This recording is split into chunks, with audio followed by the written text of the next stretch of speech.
Sir, with regard to the family planning program of the Government of India, it is true that our government and our country have been perhaps the pioneers in respect of taking advantage of the World Health Organization expertise and assistance in regard to family planning program, and that in the last several years one cannot ignore some of the good sides of the achievements of the family planning program. Sir, I would like to invite the attention of the government to two aspects of the matter. One is that after having got this experience of some years, more than a decade or two, can we not have some kind of a sustained uniform policy with regard to the various projects and programs of family planning, particularly with regard to two things.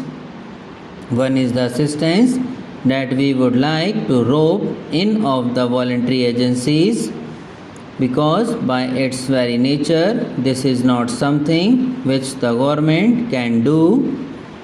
Government can spend money, government can give encouragement, but basically it is a question of educating the people, educating the illiterate, and educating the people in the countryside, and also taking the maximum possible help from the voluntary social institutions in which a large number of women organizations are also doing a lot of good work. In this regard, the complaint I hear is that the policy of the government in regard to incentives offered is not quite free from faults. Every now and then different kinds of incentives are tagged on while attracting more people. Then those incentives are not maintained for a particular period of time, so that certain incentives are withdrawn and certain new incentives are given. The result is that the interest in the program is for the incentives offered rather than for the ultimate objective of controlled and healthy family planning. I would therefore request the government to ensure that the family planning program has a certain sustained outlook, that the incentives are well thought out, and that there is no change every now and then in regard to this or that incentive. Then this should be free from one serious error. This is not only an error, I would say it is a criminal thing. In the name of operations, a large number of old people, children and boys are also booked into the whole thing because they get some extra financial incentive.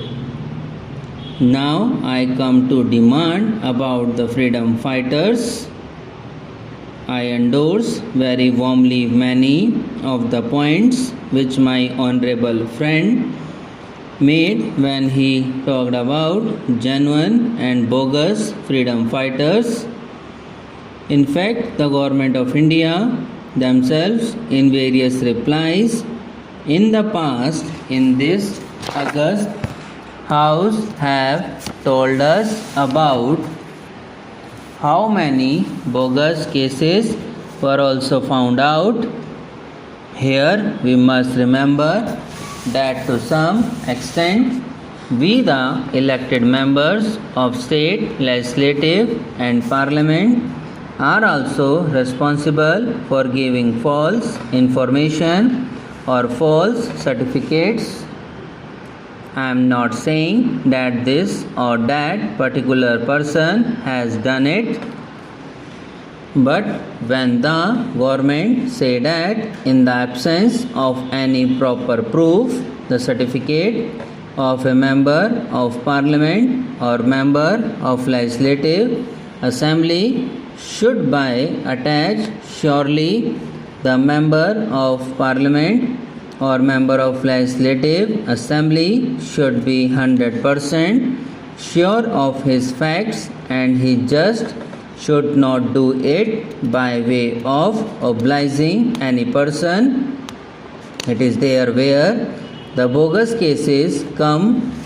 I am only making an appeal through this speech to members of parliament here that we take extraordinary care so that we do not issue certificates liberally or irresponsibly, because otherwise it becomes more difficult for the government. The second point is that some freedom fighters are not yet included in this scheme. I do not know whether the minister has ready information at hand in this regard. There is also the project of all freedom fighters' homes. I remember there is one in Delhi, but it is neglected. Some of the old freedom fighters who are living in Delhi are staying in this house. There is no one to look after them. They are not given proper food, proper drinking water, hot water for bath and so on. Because they are old and infirm, naturally they need these things all the more. Therefore, I would like the government to take particular care of these old freedom fighters' homes.